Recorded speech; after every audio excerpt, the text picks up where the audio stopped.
Welcome to WitchLit, a place to talk about the craft of writing and writing the craft. I'm your host, Victoria Raschke, author, publisher, witch, and nosy Scorpio.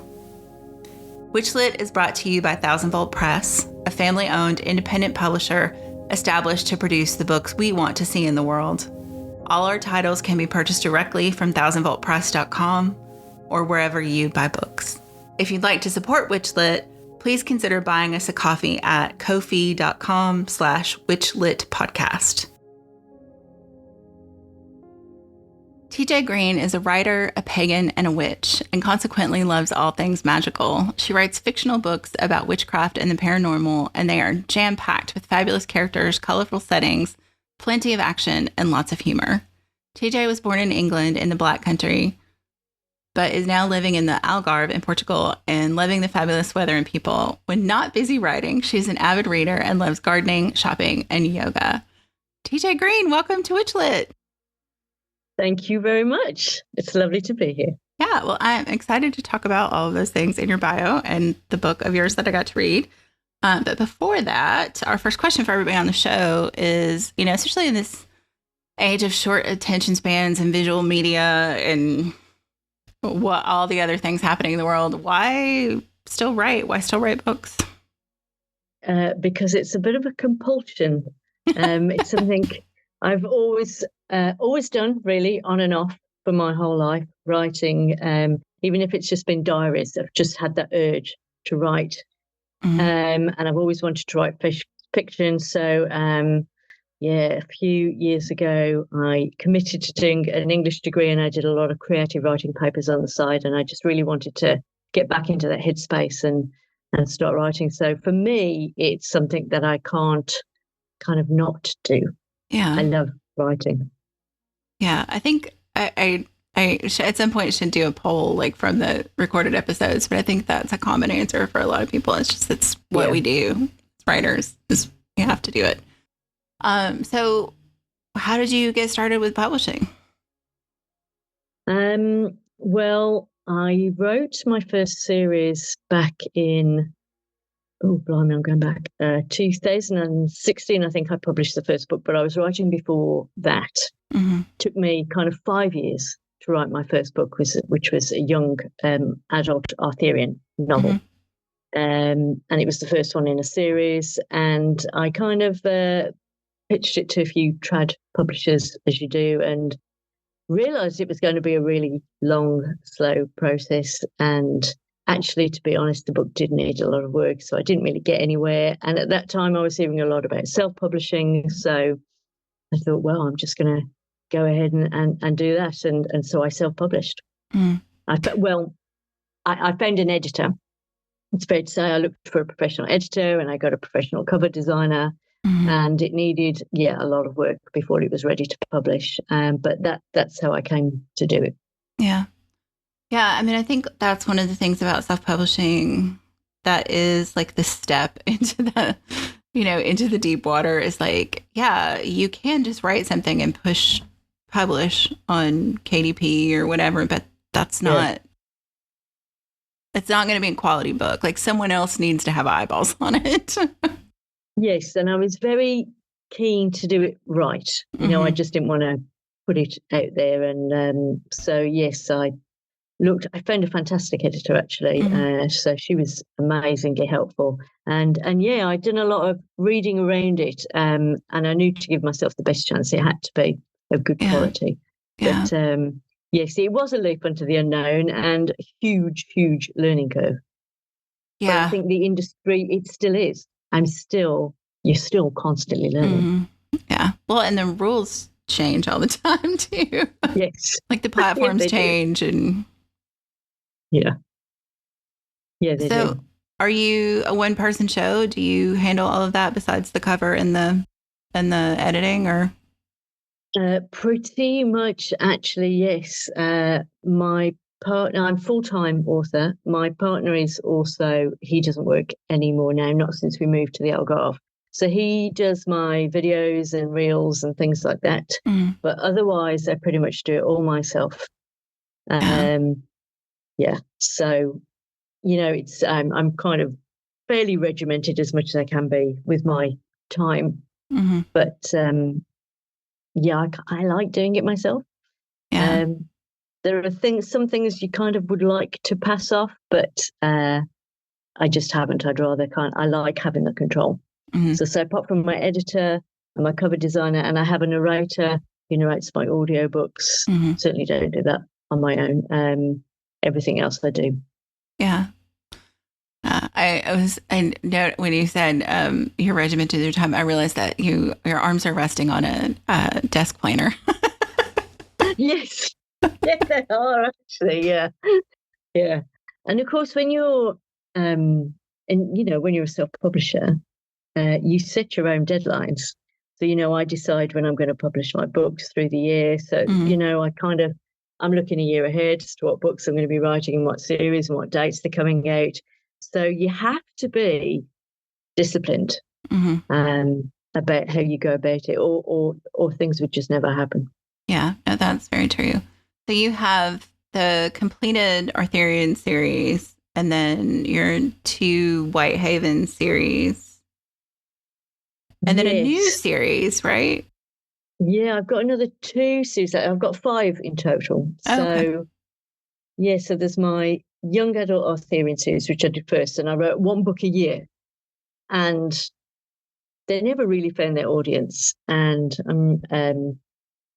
so I was kind of determined that I would make it work. And I presume you've heard of the 20 books to 50K Mm-hmm. Facebook group? Yeah, so I was part of that and reading lots of advice there. And it was, to pick the genre you really enjoy. So out of my author books, I found I really enjoyed writing about witches. So that's where my Whitehaven Witches series came from. So I did a lot of pre-planning around that. And there's a spin-off from there, yes, called the Whitehaven Hunters. And as a kind of spin-off from that one called the Storm Moon Shifters. And out of Storm Moon Shifters came the Moonfell Witches. So Mm-hmm. that's my kind of 5 series at the moment. Yeah. So for folks who haven't read your stuff, the Whitehaven Witches, that's what I read a book from that series, and that is set in Cornwall. And I wanted to ask you if you had a connection to Cornwall or why. I mean, I think of Cornwall as magical, but I think people outside the UK don't think Cornwall's a real place sometimes because it's so tied up in legend and Well, yeah, huge amounts of myth, legend, folklore. I'm connected to it only because it's a place I've been for many, many holidays as I was growing up and also when I was older. And it's such a beautiful place. Mm-hmm. And as you say, it's got that real lovely atmosphere to it and a hugely popular holiday destination, very popular in the UK. And when I was looking for a setting for my witch series, I wanted somewhere where people would want to go, where it's lovely to write about, and there's lots of interesting things. Mm-hmm. So it was just very natural to me that Cornwall was the place I should set it. Obviously, Whitehaven is fictional, because then that gives me scope kind of to write whatever I want about, and the town next door is fictional, but I reference lots of very real places in Cornwall as part of the stories. Yeah. Yeah. I noticed St. Ives popped out. I mean, I was like, oh, that place is real. Yeah. So, St. Ives, and I talk about Mevagissey, which is so I always imagine Whitehaven is set on the south coast. So Mevagissey, it's just down from Mevagissey, which is just a few miles up the road from where it is fictionally set. Yeah. So I talk about Bodmin and Perranporth, and lots of other lovely, pretty places in Cornwall. Yeah. So did you find living like very much abroad in New Zealand and now in Portugal, did that kind of change like how you wrote about England and Cornwall? That's a good question. I don't think so. I guess it just I lived in New Zealand for 16 years and loved it. It was great, but I never, and for a long time it did feel like home, but I am very English and I couldn't write a book set in New Zealand. It wouldn't have been right. So to me, it was very natural to set it in the UK, but I suppose, I got these lovely memories of it, which kind of coloured my writing. But when we did go back to the UK, I definitely made sure to get in a couple of trips to Cornwall to kind of refresh my memory of places and just enjoy it. Yeah, no, that totally makes sense. So do you feel like other stuff in your life has kind of filtered into the books? I mean, I read some posts on your blog and I was like, okay, so you have this, this short film background. And I think you've outed yourself, so I won't be outing you to say that you were in an early version of Ned's Atomic Dustbin. Yes. Yeah, I was. Yeah. So I was with them when they formed. I was there for a couple of years. So that was a very, very long time ago. Yeah. But I was reading that last night and I just looked at my husband and I was like, she was in Ned's Atomic Dustbin. So you've heard of them, obviously. Oh yeah, my band of friends in college and I were very much into them. So yeah, it was funny. That's so cool. Yeah, another lifetime. That's what it feels like. Yeah, but I was just thinking about like the characters in the book, I always joke with other writer friends. It's like sometimes I worry that my characters are just me with different hair. But I mean, I don't think that's true of my writing, and it's definitely not true of your writing. But do you see a lot of those like experiences? I love in one of the posts you say that you basically started saying yes to things to make your life more interesting, and I was like, what a great philosophy. So do you see that in your characters? Do you see how that's reflected in them? I guess yes, certainly sometimes, and there's definitely quite a lot of me in some of my characters, or bits of me in some of my characters. I should say some of my experiences. So Crown of Magic obviously had a play in it, and I used to do a little bit of, acting in plays. So I could definitely relate to some of the behind the scene things and things that happen. So yeah, a lot of my experiences do get filtered down into the stories, definitely. Yeah, kind of spread through the characters and the books. Yeah, I mean, I think that makes sense to me. It's always funny, like as a writer, I always joke, it's like when you read a book and you know the author, you can see them in it. But sometimes when you read a book and you meet the author after, you can also see them in it. Yeah. Some of my friends can definitely see me, I think, or bits of me in Avery, who was obviously one of the main characters in the White Haven, which is she's a bit of a younger me. Yeah. Bits of me. Yeah, I like that. So one of the things I was thinking about, especially with the book I read, Crown of Magic, which I think for folks is the 8th book in that series, right? I'm trying to think. Yes. No. 7th. 7th book. Okay. 7th book. So, I mean, obviously the characters have had a history with them by the time they get to this place. But one of the things I thought was really interesting is how you weave in like the folklore about Cornwall, and then also like in this one in particular, the Tristan and Isolde play and all of that. So like for you, like how much time do you spend researching that kind of stuff for what you're writing about, since you're writing a lot about witchcraft and mythology and folklore? Lots of time, actually. Lots of time I spend researching, and it just kind of happens quite organically, really. I love reading about myths and folklore and witchcraft, and I have done all my life. So it's very natural to me to kind of weave it in to the stories. But then I have an idea about a story, and I do have to kind of run off and think, oh, yes, I need to do a bit more reading about this. So, I'm kind of constantly Googling stuff or referring to books. I've got, my own kind of little library here. So I've got lots of myths and folklore and legend reference books. And so, yes, lots and lots. And in fact, it's something my readers comment on actually quite a lot, that they see that I do a lot of research, and they really appreciate it and they really enjoy it. I think it just gives them a nice kind of groundedness sometimes to the stories.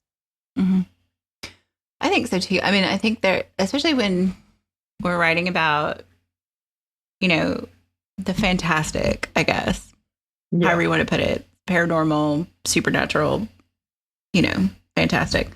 And I always joke about like, being a practitioner and writing about witchcraft. It's like the difference between reality and CGI. this is Yes. the big thing. So how did you decide in your settings, in your world, like what magic was going to be like and how it was going to work? When I first had the idea for the book, straight away, because I obviously have read a lot of fantasy and kind of witchcraft books, and I've always enjoyed them. And I used to read a lot more fantasy when I was younger, and then I kind of changed and I read a lot of kind of detective series and that. But what I noticed when I was reading a lot of the kind of witchcraft books is a lot of urban fantasy have these very weird and I think wonderful, overly complicated magical systems. That's what I felt. And I thought, well, there's a perfectly good witchcraft system that exists right now that Mm-hmm. has existed for hundreds, if not thousands of years. And of course, it varies across cultures, and England and the UK have their own kind of culture.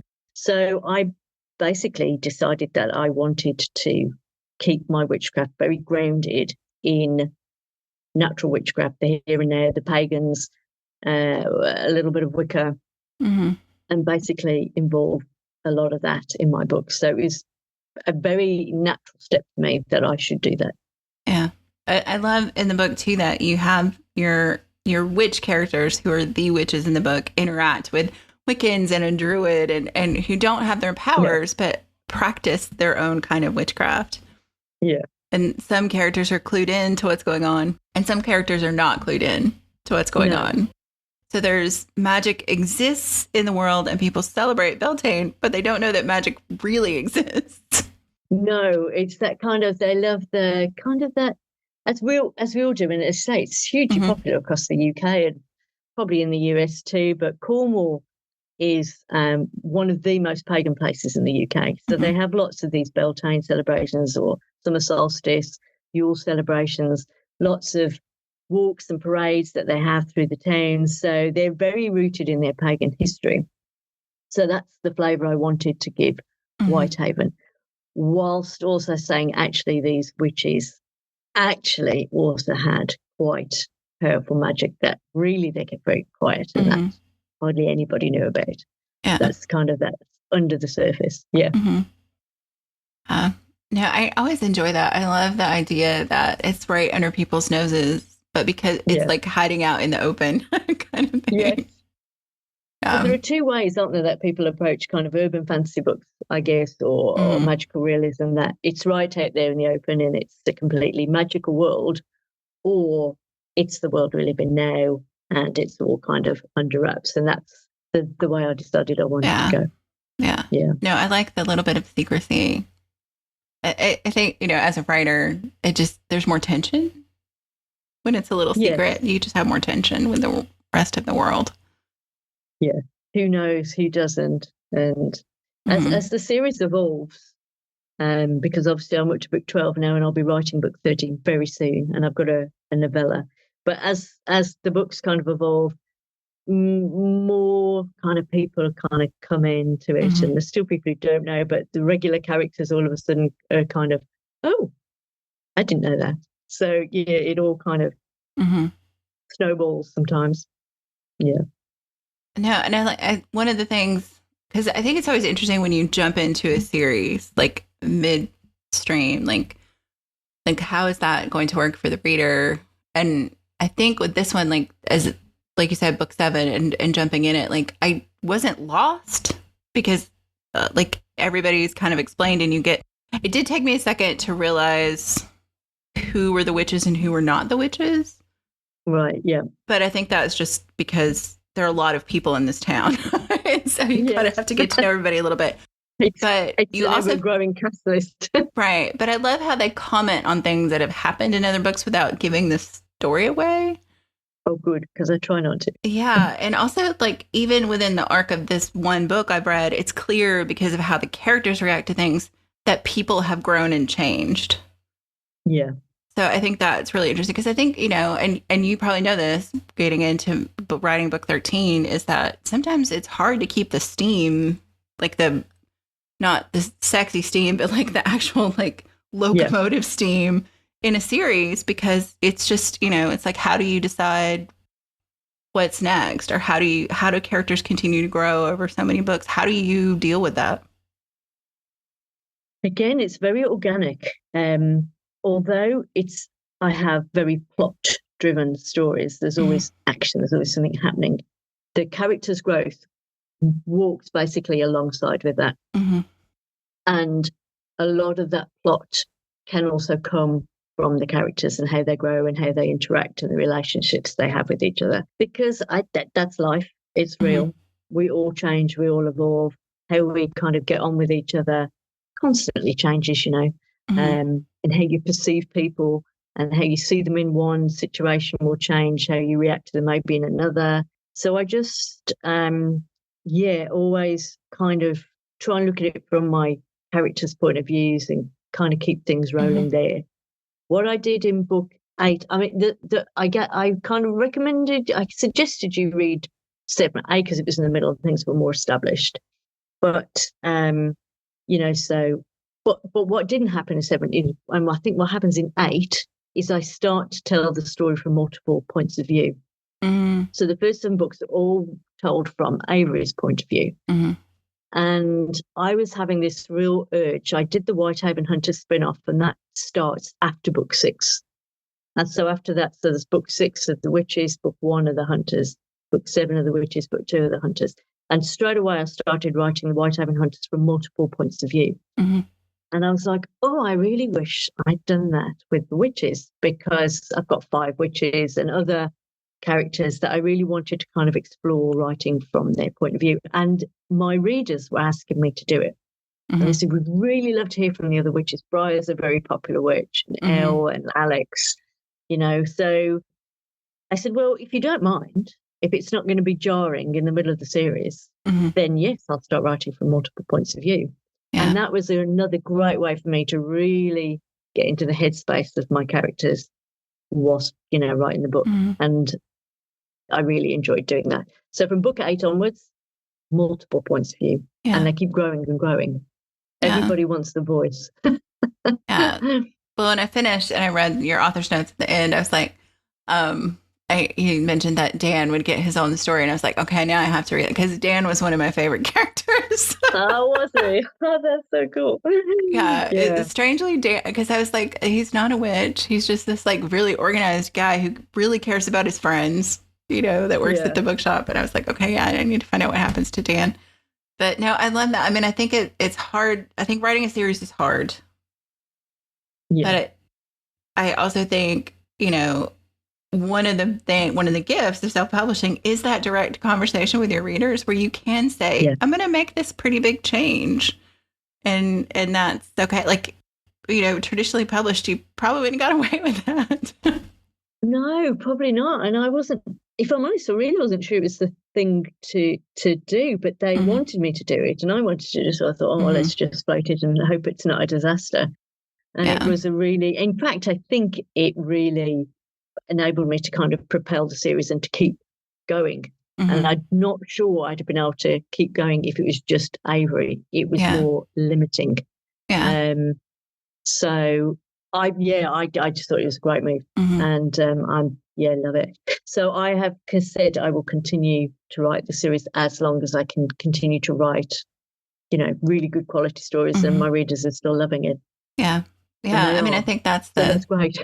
Yeah. I mean, I think that's the trick, right? It's like knowing when it's done. Like, this is done. I've told everything I can about this world or these characters.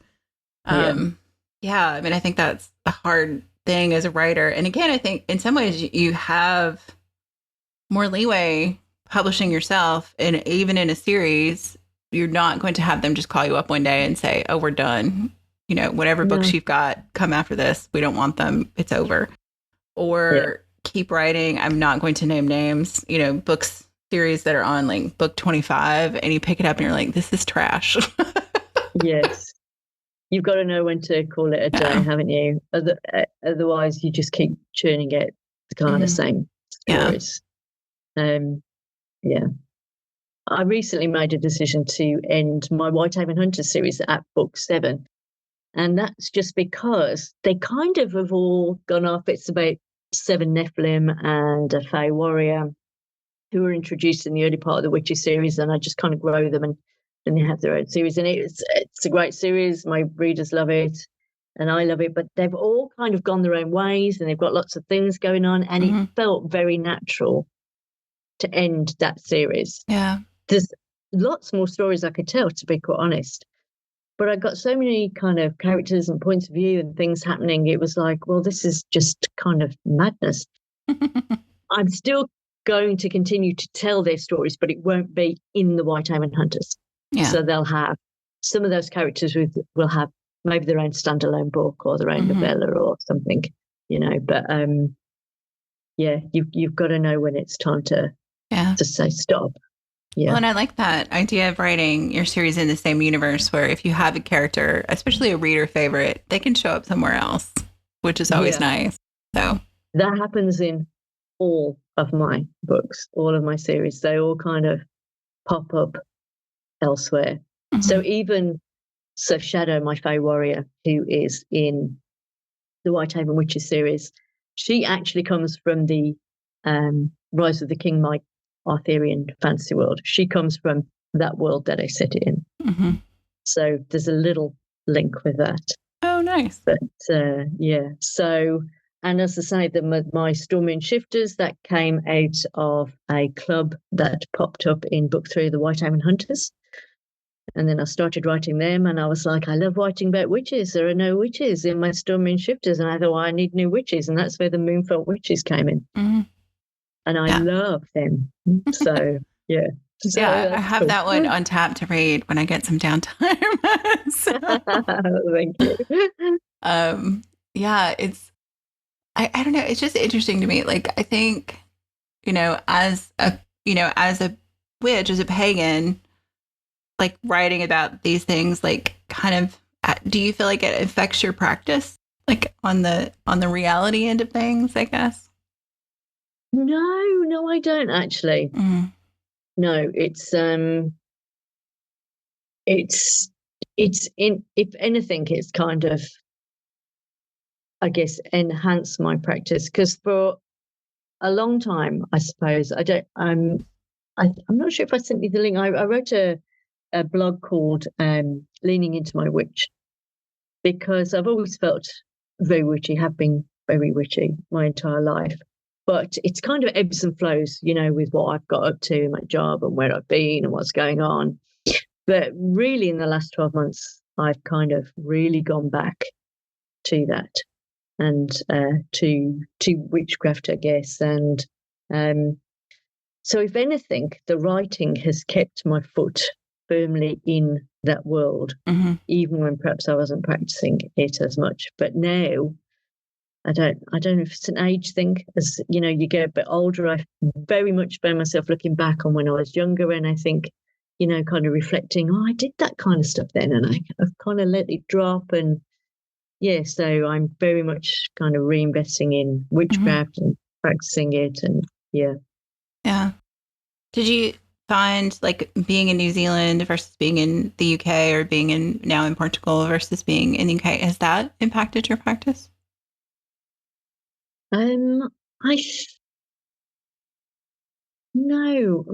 Again, that's a really good question. I suppose being in New Zealand, I was certainly very aware that, I hadn't got that history, or certainly that English history that I am familiar with. My cultural roots around me, it's very different culturally. They have their own culture that I was not a part of and would never be, because I wasn't born there, So, yes, I think to a certain extent that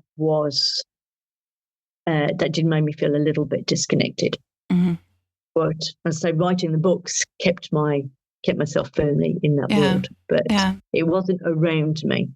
I feel it's more around me now in Portugal. So even though it's, not the UK, it's Europe, and it's old Europe, and we've still got all that kind of centuries, thousands of years of history. Yeah. It's funny you said that. One of the things I was thinking about when reading the book, and I think this has been just part of, like, in my own, soup of what's going on in my thoughts, is thinking about, the characters some of the characters live in like the houses or the businesses that belong to their immediate family or ancestors. Yeah. And they talk about like, one of the characters has an ancestor who was put on trial as a witch and burned, so there's this deep history with the characters in the place that they're in.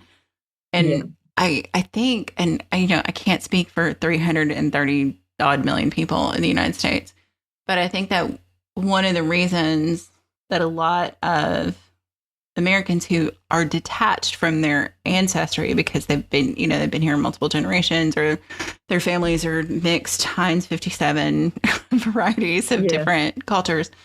Like reading about stuff like that is almost like this weird a sense of longing for that level of connection to a place. Yes. Yeah.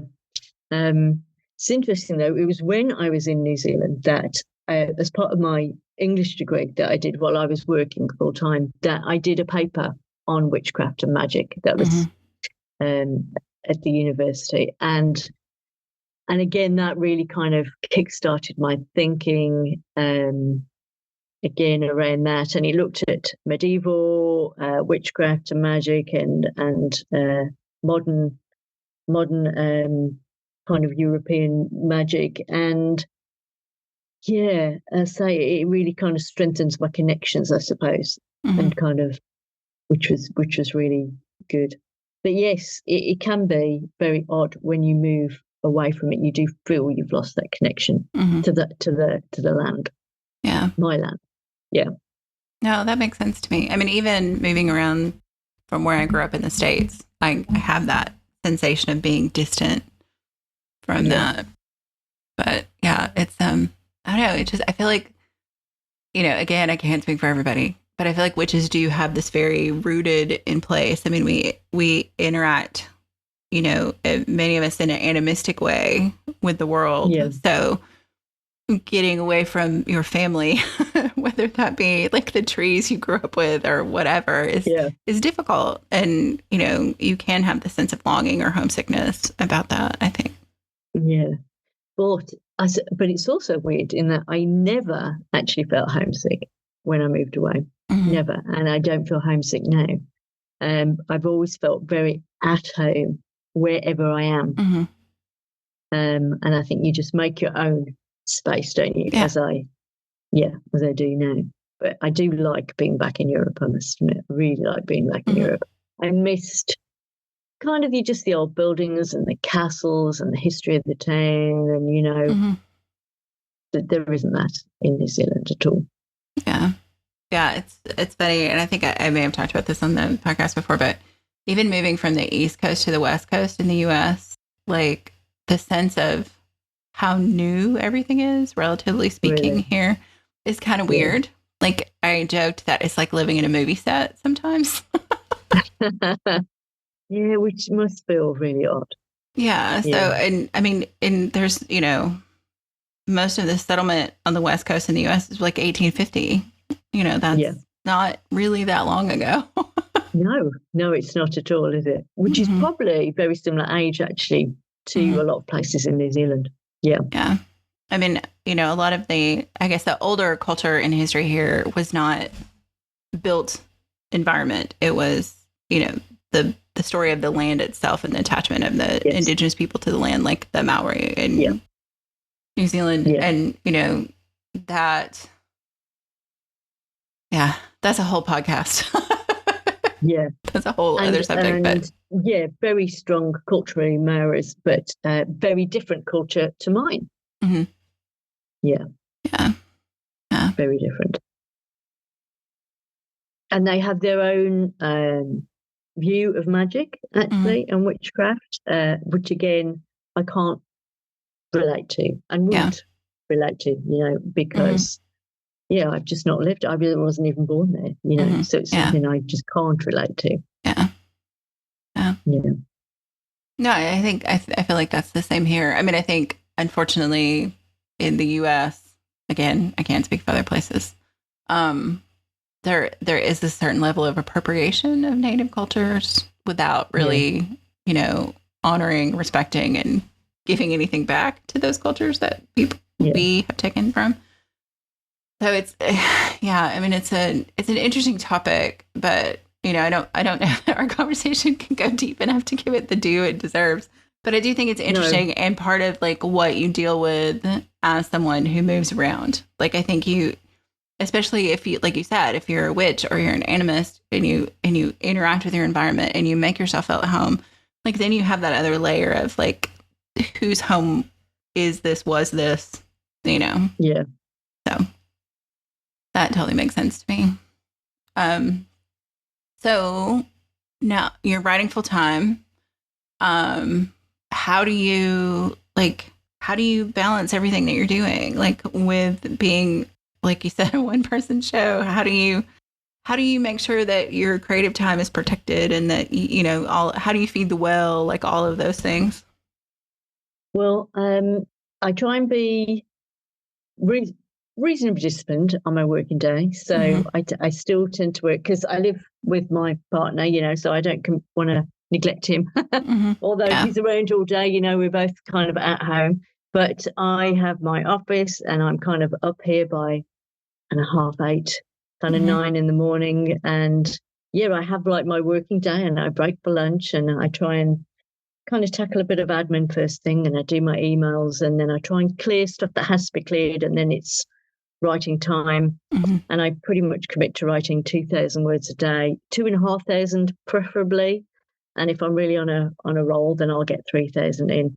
And also leave a bit of time. Obviously, you have to post on social media and have Facebook group and obviously Instagram and kind of things like that. So, but come kind of 5 o'clock, pretty much 5:30 sometimes. It depends. I down tools and that's it. And I put my feet up and enjoy watching films, or we've got sport on at the moment. It's the Euro football on, or the cricket. And I'm a huge reader. So I love reading. I'm never not reading. Yeah. So reading for me is also a big kind of fill the well, Yeah, I saw your post about Lawrence Durrell. Oh, yeah. Have you ever read any of him? I did. I read the first book in the Alexandria Quartet in a novel class in grad school. So that was my exposure. And I was actually auditing it like a mad woman. I had early English novel. So we read like Orinoco and all these other like really early English novels. And then I was also auditing a novel class. I was like, how am I going to have time to read all this? But I did. We also read Ulysses in that class.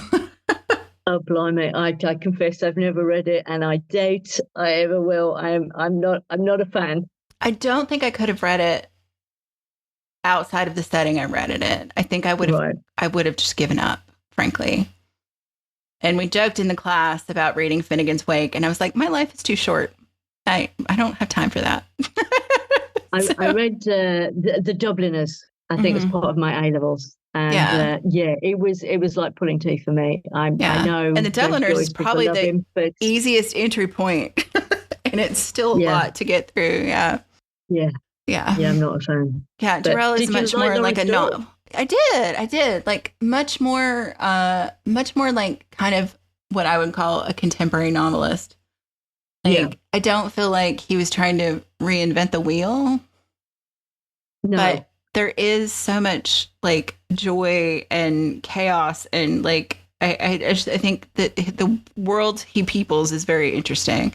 But I never felt like I had to be smarter than I was to enjoy it, I guess. No, I know what you mean. He's certainly not everybody's cup of tea. I know he's quite kind of can be flamboyant, but yeah, I just adored him. And discovering his books when I was kind of 18 for me was a massive turning point in showing me that life could be, very different.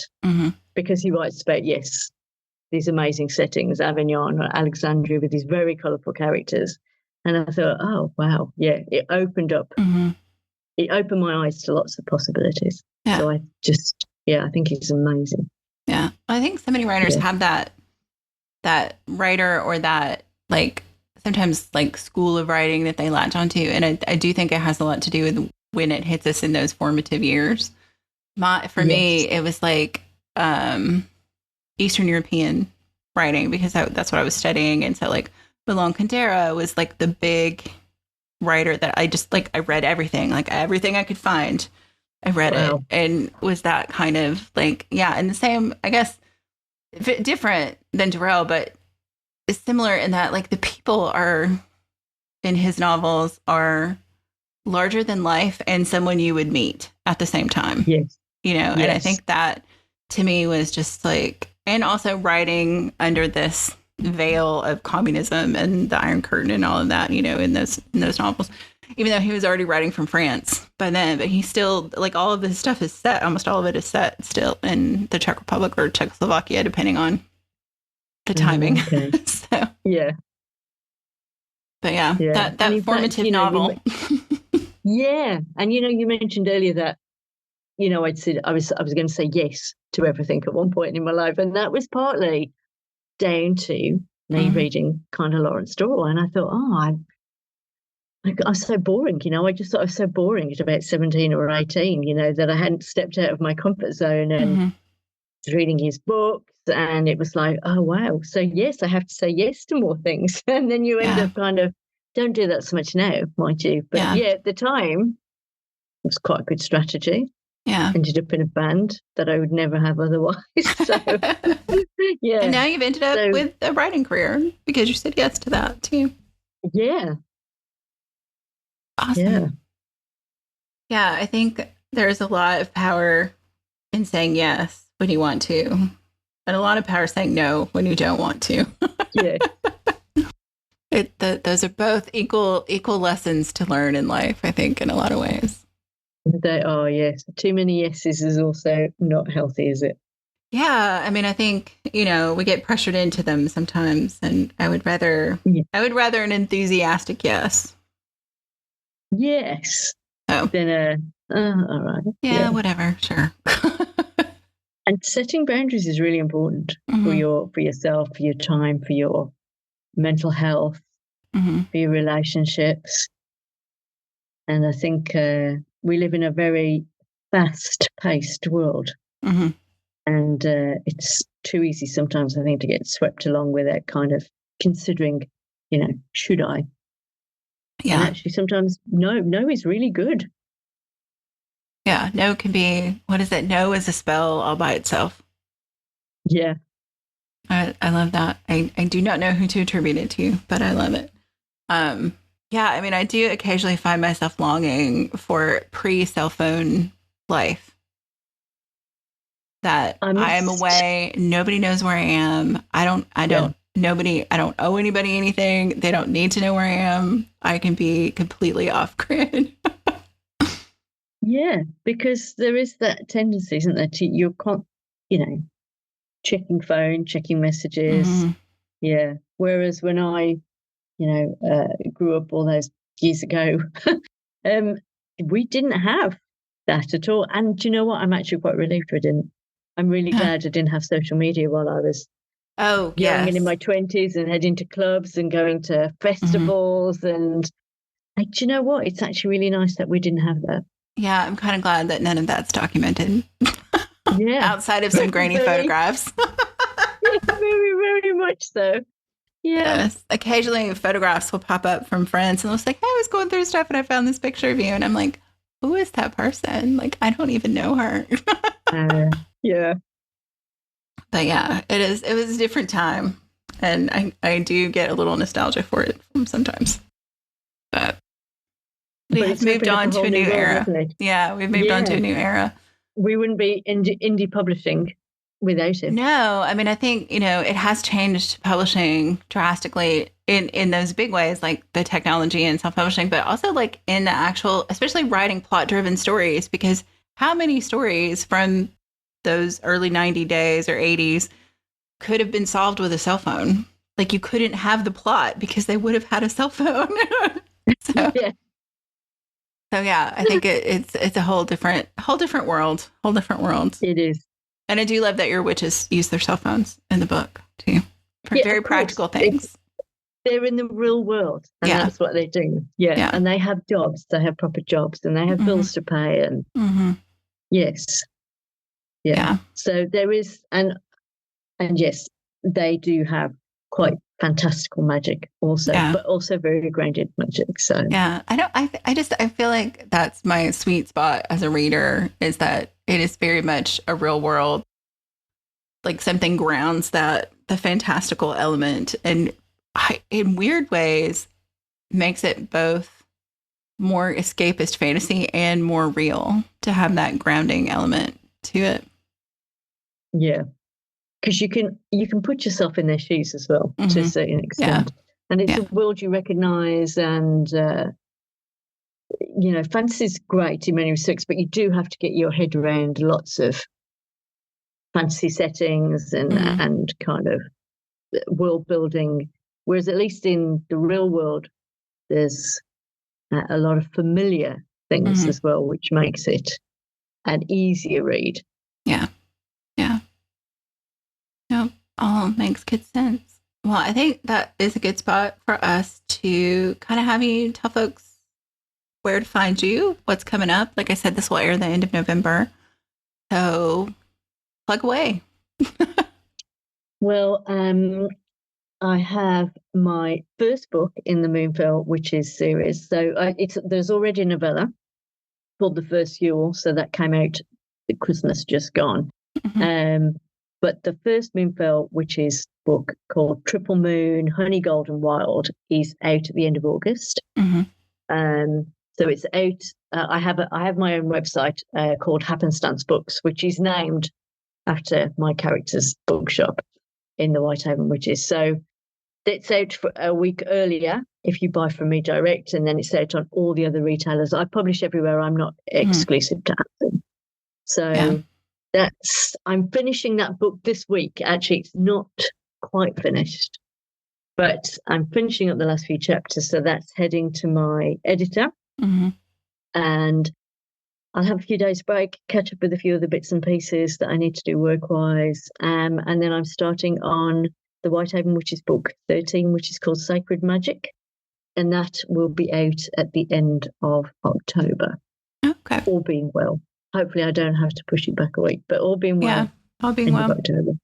Yeah, that's a lot in a year. Well, I put 4 books that year, and I may get a Christmas novella in.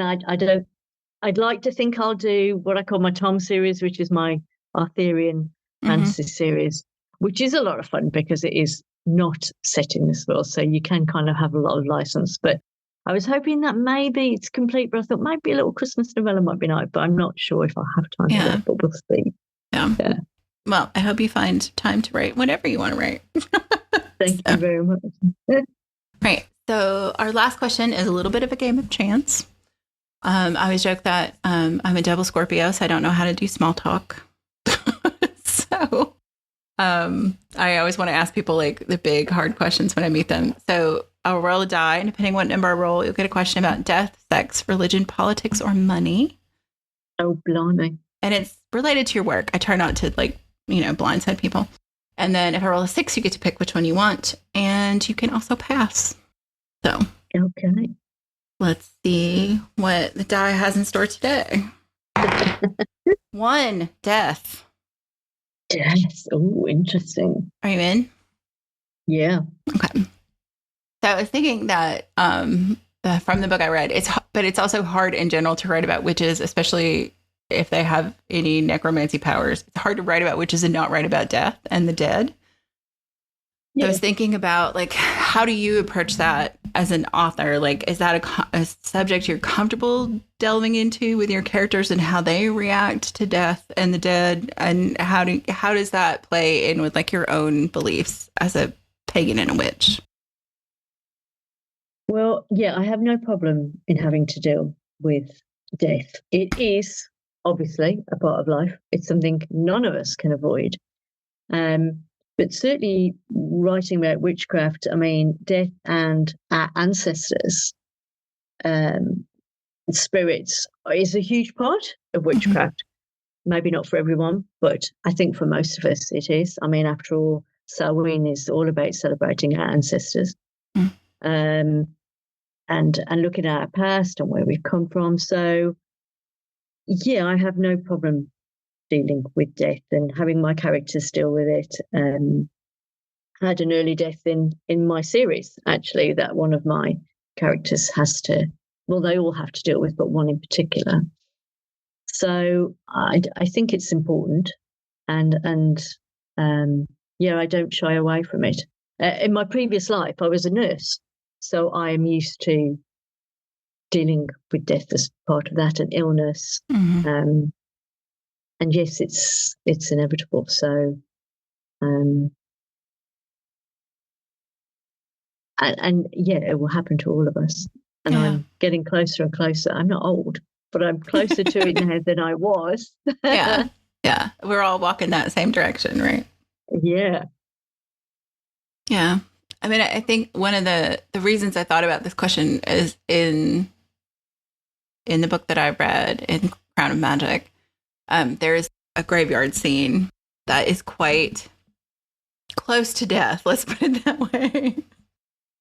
Is quite visceral experience of the dead themselves, of like the physical corpse of a person. Oh yes, it was that one.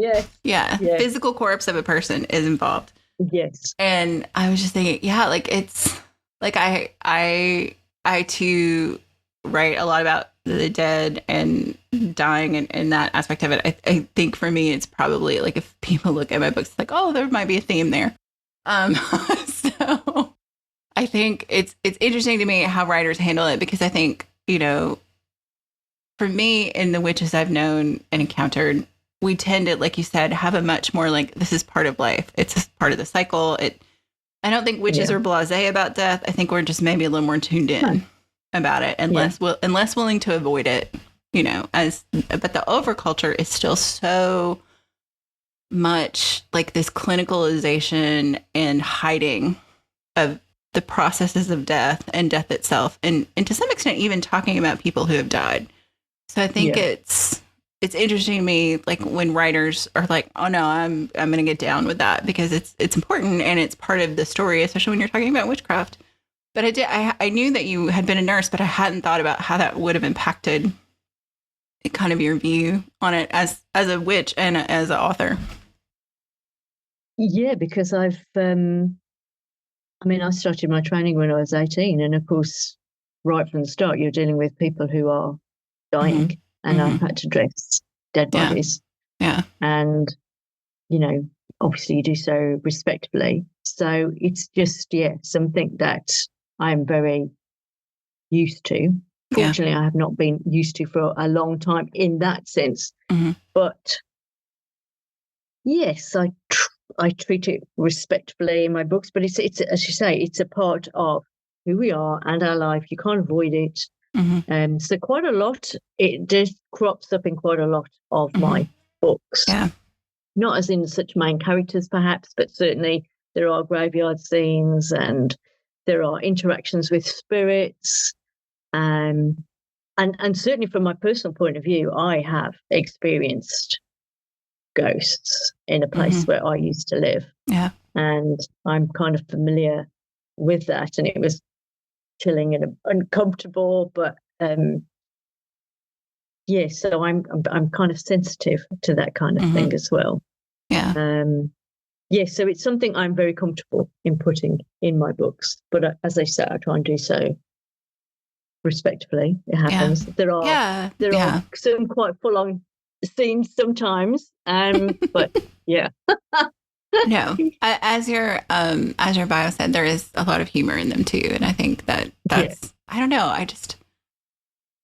I feel like, especially kind of in this genre, like a little humor goes a long way, because otherwise it could be pretty dark. I mean, and I have read some grim, dark novels, but that's not really where I want to go as a writer. So no, and again, I just look at how people are in real life, and people make light of bad situations. Generally, that's what people do. Yeah. And certainly, as I say, I'm a nurse. I've worked in hospitals. I've worked in a prison. I've dealt with some very full-on situations, some very kind of people who are mentally ill. And, it just even just challenging situations in friend and your family. But everybody always looks for the joke.